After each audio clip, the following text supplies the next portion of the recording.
Salut, c'est Jean Rivière et dans cette nouvelle vidéo, on va apprendre ensemble à trouver des sujets pour faire des vidéos YouTube, pour faire des formations si tu es formateur et que tu veux le devenir, pour trouver des sujets en illimité. Peut-être que si toi tu es formateur ou que tu as envie de le devenir, tu butes un peu souvent sur la recherche de sujets parce que ça paraît simple ou facile, tu vois, pour faire 5 vidéos, pour faire 10 vidéos, mais au bout d'un moment, quand tu fais ce métier-là depuis un an ou si tu n'as pas encore démarré, tu te dis voilà, moi j'ai un sujet, le sujet il m'intéresse, mais comment je vais faire autant de contenu? Enfin, je vais avoir peut-être l'impression au bout d'un moment de tourner en rond. C'est pareil si tu veux faire des formations, tu sais, on en parle souvent. Un petit créateur, un créateur qui a une petite audience, pour maximaliser ses résultats, il a besoin de proposer plus de choses aux mêmes clients. Parce que tu vas avoir des clients qui sont satisfaits, qui sont contents d'avoir acheté une formation chez toi. Le problème, c'est que si tu leur proposes rien d'autre, tu vas devoir aller systématiquement chercher des nouvelles personnes à qui proposer ta seule formation existante. Et donc, du coup, forcément, c'est beaucoup plus difficile et ça te demande beaucoup plus d'efforts de faire ça, d'aller systématiquement chercher des nouvelles personnes plutôt que juste de proposer un nouveau produit à tes clients. Et le souci, c'est bien le même qu'il y a là, c'est que du coup, on est bloqué par ces fameux sujets, parce que des sujets, il faut en trouver. Et non pas seulement trouver des sujets qui te permettent de parler de quelque chose d'intéressant, mais des sujets qui vont vraiment intéresser les gens au point de vouloir avoir tes produits. Donc, on arrive toujours à ce point un peu de non-retour qui nous limite, qui nous bloque quand tout le reste est bon, c'est-à-dire tu as trouvé un bon format, tu as trouvé une bonne idée de business ou une bonne thématique, t'as tout qui va bien, sauf que t'as pas les sujets ou bien tu as tendance à buter là-dessus. Alors pas de panique, je vais te montrer dans cette vidéo que sur les sujets, c'est un peu contre-intuitif parce que plus tu cherches des sujets, moins tu en trouves. Plus tu en cherches, moins tu en trouves. Tu sais, c'est un peu comme quand on cherche l'amour, plus on cherche, ou quand on cherche un conjoint, plus on cherche, moins on trouve. C'est vrai aussi dans plein d'autres domaines de la vie. C'est vrai pour le bonheur. Regarde tous ces gens qui achètent des bouquins sur comment être heureux. C'est rarement les personnes les plus heureuses. Et on connaît tous des gens dans notre vie, dans notre quotidien, dans nos familles, qui sont des personnes qui sont naturellement heureuses, mais qui n'ont jamais vraiment cherché. Tu vois? Donc, moi, je voudrais te montrer que c'est pareil pour les sujets. Je vais te donner, alors, il va y avoir dans cette vidéo des grosses méthodes pour trouver des sujets, des méthodes que tu n'as jamais entendues avant, que tu vas pouvoir appliquer dès aujourd'hui. Juste avant de continuer, inscris-toi à mes contacts si c'est pas encore fait. C'est important que tu le fasses si tu es créateur. Ça se trouve juste en dessous, dans la description de la vidéo. Tu vas recevoir plusieurs fois par semaine des petits cours comme ça. Donc il y a tous les grands, enfin peut-être pas tous, mais il y a une bonne partie des grands créateurs et formateurs francophones qui reçoivent les emails que j'envoie, dans lesquels tu vas recevoir des liens vers tous les nouveaux mini-cours. Donc là aujourd'hui par exemple on parle de trouver un sujet, de trouver des sujets, mais tu vas apprendre à créer des produits, tu vas apprendre à les vendre sans passer pour un marchand de tapis, tu vas apprendre, on parle aussi un petit peu parfois de technique, tu vas apprendre des systèmes marketing qui sont simples, que tu peux faire sans avoir une équipe de je sais pas combien de personnes quand tu es travailleur indépendant et que tu travailles chez toi. C'est important si tu veux progresser que tu t'inscrives, ça se trouve juste en dessous, il suffit de mettre ton email, c'est gratuit et tu reçois aussi des bons plans sur toutes les formations que je crée. Donc ça se trouve en dessous, on commence tout de suite. Alors je te disais, plus tu cherches, moins tu trouves sur les sujets. C'est pas bizarre ça. Et je sais pas si toi aussi t'as vécu ça. Tu vois, tu dis faut que je trouve le sujet de ma prochaine vidéo, faut que ça soit un sujet qui cartonne, ou faut que je trouve absolument aujourd'hui le sujet de ma prochaine formation et faut que ça cartonne. Tu te mets, tu vois, sur une table comme ça avec un papier, un crayon et ça sort pas. Pourquoi est-ce que ça sort pas? Tout simplement, je sais pas si t'as déjà entendu parler du cerveau droit et du cerveau gauche. Du cerveau gauche et du cerveau droit. Bon, c'est pas exactement comme ça, c'est plus imagé quand on parle de cerveau gauche et de cerveau droit, mais ce qui est vrai, c'est qu'on a une intelligence analytique, et on a une intelligence créative et émotionnelle aussi. Bon, on peut séparer, tu vois, c'est pas forcément une bonne chose de les séparer comme ça, comme je le fais sur le tableau, parce qu'il y a aussi souvent des connexions entre les deux, mais la réalité, c'est que nos grands déclics, on les a rarement quand on travaille, je sais pas, les grands déclics que tu as eu dans ta vie, les idées qui ont tout changé pour toi, dans ton activité, dans la façon dont tu vis, on les a rarement, tu vois, quand assis à un bureau, avec une feuille, avec le pour et le contre, ou à faire un tableur, ou machin, non. Ça, c'est bien pour faire des maths, c'est bien pour faire de la comptabilité, c'est ce qu'on appelle l'intelligence analytique. Pour l'intelligence créative, c'est bien différent. Et moi, je voudrais te montrer quelques méthodes aujourd'hui qui vont te permettre de déchaîner ton intelligence créative pour trouver des sujets en illimité. Encore une fois, les sujets, c'est comme ça, c'est plus on cherche, moins on trouve. Plus on cherche, moins on trouve. C'est comme quand on cherche l'amour ou quand on cherche un conjoint, une conjointe, voilà, enfin la vie de couple ou n'importe quoi, une rencontre. Bon, bah tu le sais, les personnes qu'on connaît dans nos entourages qui cherchent activement sont souvent les personnes qui cherchent le moins. Et toi, je ne sais pas comment tu as rencontré la personne qui partage ta vie aujourd'hui, mais probablement que tu l'as pas rencontrée en essayant, enfin il y en a qui rencontrent comme ça, mais en essayant activement, mais c'est arrivé un peu par hasard. On pense souvent que c'est par hasard, mais il y a souvent un truc en dessous. Je vais te montrer quoi. Pareil pour le bonheur, je t'en parlais. Le bonheur ne se cherche pas, il se provoque. Donc, il y a des choses qui se cherchent pas, qui se provoquent. Il y a des choses aussi qui correspondent davantage à cette partie-là de notre intelligence qu'à cette partie-là de notre intelligence. Donc, la première chose à faire, c'est d'arrêter absolument de chercher des sujets comme on cherche à résoudre une équation mathématique. De chercher absolument, de stopper absolument de chercher des sujets en se creusant la tête avec un papier et un crayon. Tu sais, moi, il y a une image que j'aime beaucoup et c'est l'image où l'analogie, enfin, c'est ni une image ni une analogie, en fait, mais c'est un truc duquel on va parler, voilà. Ça s'appelle les muses. Les muses, t'as déjà entendu parler des muses, probablement. Je crois que c'était, enfin, aux alentours du XVIIe siècle, il y en avait qui en parlaient pas mal, XVIIIe aussi, dans la littérature, mais aussi des peintres, mais aussi des sculpteurs de l'époque, qui n'y croyaient pas vraiment. C'est pas, tu vois, c'est pas non plus de la superstition ou une religion. C'était simplement plus un truc, tu vois, qui les inspirait. Enfin, c'était une image qui leur permettait, nous, aujourd'hui, on a d'autres mots que les muses pour appeler ça. On appelle ça l'inconscient, on appelle ça moi, j'aime bien appeler ça l'intelligence d'arrière-plan. Bref, qu'est-ce qu'une muse? Tu sais qu'il y a tous ces artistes qui disaient que quand ils essayaient activement de créer une œuvre d'art, ils n'y arrivaient pas. Quand ils essayaient d'être créatifs, mais que ça soit eux, par exemple, si le gars il s'appelle Jean-Pierre et il se dit aujourd'hui je vais être créatif, je vais faire une super peinture ou une super musique, ça sortait pas. Ça sortait pas. Et puis d'un coup, quand il se laissait aller, quand c'était plus lui qui parlait, mais que c'était quelque chose d'autre qui parlait à travers lui, d'un coup ça sortait. Et du coup, il y a tous ces artistes qui se sont mis à, tu vois, enfin, ça vient aussi de l'Antiquité. C'était pas les premiers à utiliser ça. Par contre, pendant l'Antiquité, ils y croyaient vraiment à ce truc-là. Donc, ils croyaient qu'il y avait des muses qui étaient des sortes d'êtres célestes qui inspiraient les artistes. Voilà. Et donc, c'était pas l'artiste qui parlait, c'était la muse. C'était la muse qui parlait à travers l'artiste. De la même façon que dans pas mal de ce qu'on appelle les religions révélées, tu as, je pensais pas qu'on allait parler de religion, tu vois, en parlant des sujets de formation, mais finalement tout est lié. Dans ce qu'on appelle les religions révélées, tu as une personne ou des personnes qui écrivent un livre qui est inspiré, c'est-à-dire que c'est quelqu'un d'autre, un être supérieur ou céleste qui va parler à travers eux. Alors moi, je te demande pas de croire là-dedans. Chacun ses croyances, chacun ses trucs, chacun ses machins. Simplement, le fait est que on a tous, toi et moi, des moments d'inspiration. Et pendant ces moments d'inspiration, on a l'impression que c'est quelque chose d'autre ou quelqu'un d'autre qui parle à travers nous, c'est-à-dire que quelque chose qu'on peut pas contrôler.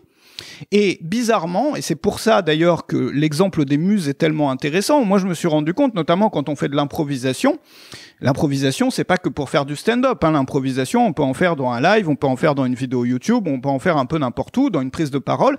Quand on fait de l'improvisation, là où on parle le mieux, c'est quand on n'essaye plus de contrôler son discours. Tu sais d'ailleurs, il y a plein de gens qui ont du mal avec la prise de parole en public ou la prise de parole en vidéo parce que justement, ils essayent de trop contrôler leur discours. Et à chaque fois qu'ils vont faire un c'est-à-dire qu'ils parlent et d'un coup, ils ont un tu vois, ils ont un gros blanc. Ils savent plus de quoi parler, ils savent plus quelle est la prochaine phrase. Et la réaction naturelle qu'on a quand ça se produit, c'est d'essayer de contrôler. C'est-à-dire de se mettre en mode je contrôle. Et plus on essaye de contrôler, moins on arrive à la solution. Moins on arrive à débloquer le machin. Alors que c'est justement quand on se détend, quand on laisse notre intelligence d'arrière-plan parler sans essayer de maîtriser chaque mot, sans essayer de contrôler chaque truc, mais qu'on laisse le truc aller, que ça sort. Alors, j'ai fait une grande parenthèse là-dessus sur les muses et tout, mais parfois, il faut laisser parler un petit peu sa muse. Voilà.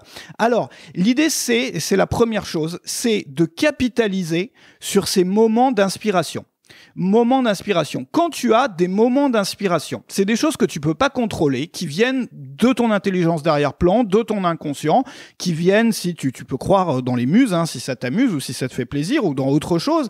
Et ces moments-là, on décide pas du moment où ils arrivent. C'est-à-dire qu'il y a un moment, tu te lèves. Moi, souvent, c'est pendant des voyages. À chaque fois que je fais un petit voyage, un petit week-end, je reviens chez moi avec plein d'idées. Bon, j'ai pas essayé de contrôler le truc parce que si je me mets à une feuille de papier, je les trouve pas, les idées.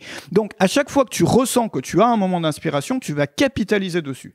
C'est-à-dire que tu vas lister des idées de sujets peut-être pour l'année entière, ou tu vas lister une 50aine d'idées de produits pour tes prochaines formations. C'est-à-dire, ne laisse pas passer ces moments d'inspiration. Ces moments d'inspiration, c'est comme si tu avais la chance, tu vois, t'as un bel oiseau qui vole là dans le ciel, tu le regardes, je sais pas, tous les jours là dans le parc.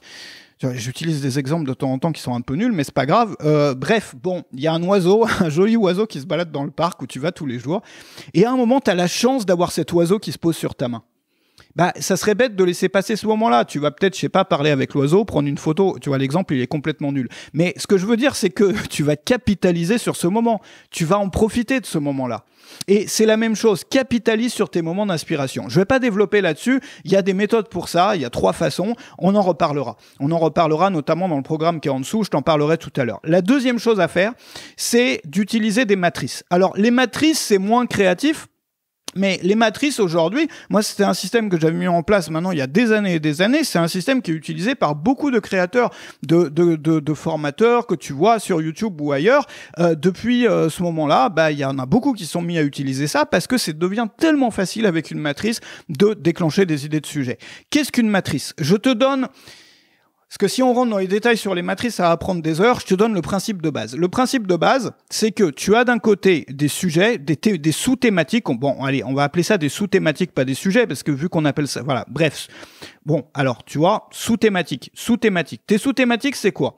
Par exemple, moi, je parle de business en ligne. Donc, mes sous-thématiques, ça va être... je sais pas, comment avoir assez d'audience pour faire des ventes, comment créer des produits, c'est une deuxième sous-thématique, comment faire du contenu, c'est la troisième sous-thématique. Bref, tes sous-thématiques. Donc sous-thématique 1, 2, 3, 4, etc., etc. Et ensuite, tu vas avoir des angles. Les angles, c'est les façons de créer ce contenu. Il y a plusieurs types de contenu que tu peux créer, plusieurs approches. Hein, ça peut être un coup de gueule, ça peut être un tuto, ça peut être ceci, ça peut être cela. Donc là, tu vas avoir tes angles. Et donc, l'idée c'est qu'il n'y ait pas le même nombre d'angles que de sous-thématiques. Donc, le premier contenu que tu vas créer, ça va être l'angle 1. Oula, attends, ça marche plus. L'angle 1 avec la sous-thématique 1 avec l'angle 1. Ensuite, deuxième contenu, la sous-thématique 2 avec l'angle 2. La sous-thématique 3, le troisième contenu avec l'angle 4. Donc déjà, tu as 4 contenus différents. Et quand c'est terminé, tu fais quoi ? Tu repars à 1. Et là, tu continues avec le 5, tu vois, avec le 5. Ensuite, tu repars à 2, tu vas faire, vu qu'on était à 5, on va en refaire un sur l'angle 1. Ensuite, tu repars à 3, etc. Tu peux aussi les tirer au sort, utiliser le hasard. Il y a plein d'applis pour ça. Il y a un site web aussi qui s'appelle random.org qui te permet de tirer au hasard des chiffres et tu peux te créer tout un système comme ça avec des matrices. Donc, je vais pas rentrer dans les détails parce que moi, j'ai développé des gros systèmes là-dessus avec des angles bien spécifiques pour à la fois les formations, pour les contenus et tout. Mais ça peut être intéressant de t'y intéresser, surtout qu'aujourd'hui, c'est utilisé par beaucoup de grands créateurs. La troisième chose que tu peux faire, c'est d'approfondir un sujet en largeur et ou en profondeur. Ça veut dire quoi ? Je t'explique. C'est-à-dire que tu as le choix entre l'horizontalité et la verticalité. Horizontale ou verticale. Qu'est-ce que ça veut bien dire que ça ? Alors, il y a deux cas de figure. Tu sais qu'il y a vraiment 2 types de formateurs, il y a 2 types de créateurs, il y a vraiment 2 archétypes en fait, qui correspondent plus ou moins aux introvertis et aux extravertis. Je t'en ai déjà parlé dans une vidéo il y a pas longtemps. Tu as des personnes qui sont davantage verticales. Ça veut dire quoi ? Ça veut dire qu'elles ont un sujet et elles vont le creuser en profondeur. C'est-à-dire souvent, c'est vraiment des spécialistes, ces gens-là. C'est des personnes qui font du contenu pas trop pour le grand public, hein, plus pour les spécialistes ou les professionnels. Et donc, ils ont un sujet, ils vont aller creuser ce sujet. Donc, ils vont prendre ce sujet. Tu vois qu'on est sur un angle vertical. Et tu vas avoir des créateurs qui sont davantage extravertis, qui vont travailler sur un angle, enfin, sur une échelle horizontale. Ça veut dire quoi, horizontale ? Ça veut dire qu'ils ont un sujet et qui vont l'expliquer de plein de façons différentes. Ils vont donner des exemples différents, ils vont raconter des histoires différentes, ils vont essayer d'inspirer les gens de façon différente pour toucher plus de monde sur un sujet, mais qui vont pas forcément rentrer en profondeur. C'est-à-dire que tu vois, là ils sont sur l'horizontal. Un créateur qui va être sur l'axe horizontal, donc souvent il va être davantage extraverti, ça va être quelqu'un qui va être un peu plus sur la motivation, sur l'émotion, sur un peu, tu vois, faire vibrer les foules, donner envie aux gens de faire partie de quelque chose, etc. Et donc eux, ils peuvent partir d'un sujet simple, et à partir de ce sujet, se demander comment le décliner en trouvant des histoires qui viennent donner envie aux gens de faire partie de ce sujet.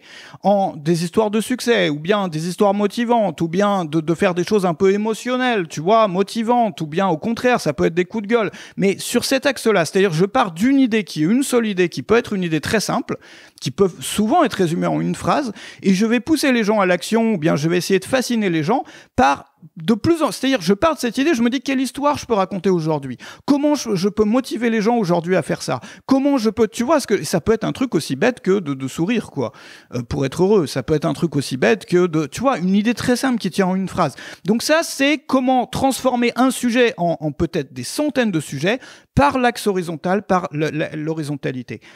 Et ensuite, on va avoir la personne qui, elle, va creuser par sous-sujet. C'est-à-dire que je pars d'un sujet et je vais me demander comment ce sujet, je pourrais le diviser en 2, puis en 3, puis en 4, puis en 5, pour approfondir par la verticalité. Et donc, ça veut dire que à partir d'un sujet, on peut souvent venir très facilement avec une vingtaine de sujets, voire une centaine, voire même plusieurs centaines, voire même, c'est pas français, mais bon, c'est pas grave, voire des centaines de sujets. Voilà, donc tu vois l'idée, c'est que tu peux approfondir des sujets, mais quand on approfondit, on a tendance à le faire à sa façon. C'est toujours un peu dommage parce que un créateur qui travaille davantage sur la verticalité devrait aussi parfois essayer de penser en termes horizontaux.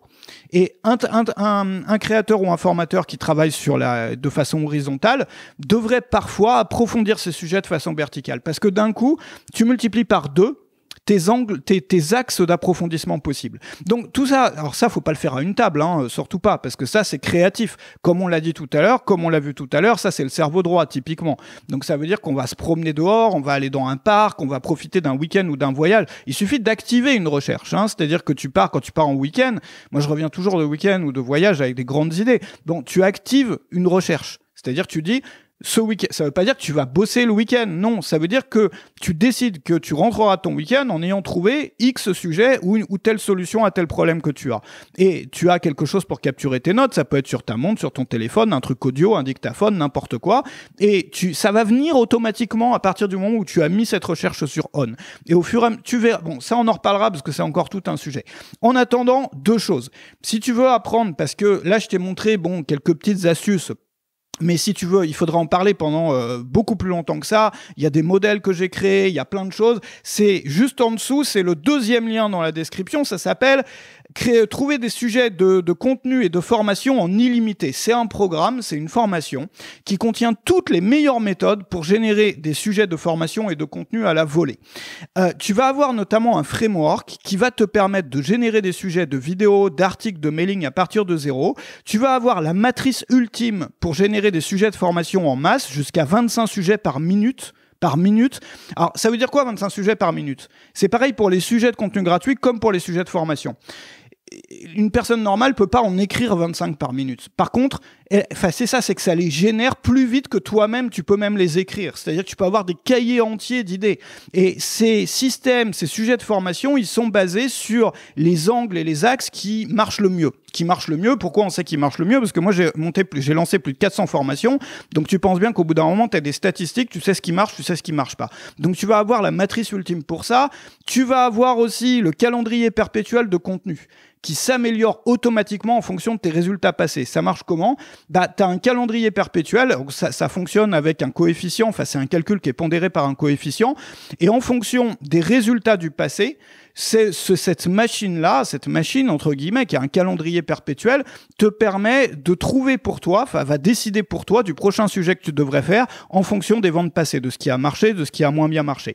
On va parler, bon, il y a plein de choses, regarde, hein, c'est dans la description, le 2e lien, la méthode pour organiser ces sujets sur l'année entière, 3 façons de transformer ton ressenti en contenu, ça c'est souvent les contenus qui marquent le plus les gens, c'est les contenus de l'année, vraiment, bon, ça donne les contenus les plus forts, les plus humains de toute ton année. Il y a plein de choses. Je te recommande vraiment de regarder ça si tu as besoin de sujets, parce que tu n'auras plus jamais besoin de chercher des sujets de contenu. Ça, c'est la première chose. Et la deuxième chose, c'est inscris-toi si c'est pas encore fait. C'est important de le faire. À mes contacts, ça, c'est gratuit. Il suffit de mettre ton email. C'est le premier lien dans la description et dans le premier commentaire, pour recevoir plusieurs fois par semaine des petits cours comme ça, et donc pour progresser, parce que ces infos-là, elles sont utilisées par les plus grands formateurs de la place, enfin de l'espace francophone, et ça serait dommage que tu les aies pas. Voilà, donc tout ça c'est dans la description. Je te remercie d'avoir été là aujourd'hui. Je te mets 2 autres vidéos qui s'affichent en ce moment sur ton écran. Ces 2 autres vidéos ont été publiées récemment. N'hésite pas à aller les voir si tu veux continuer à apprendre des choses. Ça se passe là. Un grand merci d'avoir été là. Tous mes vœux de succès chez toi. Bonne journée. Merci d'avoir été là. Salut chez toi.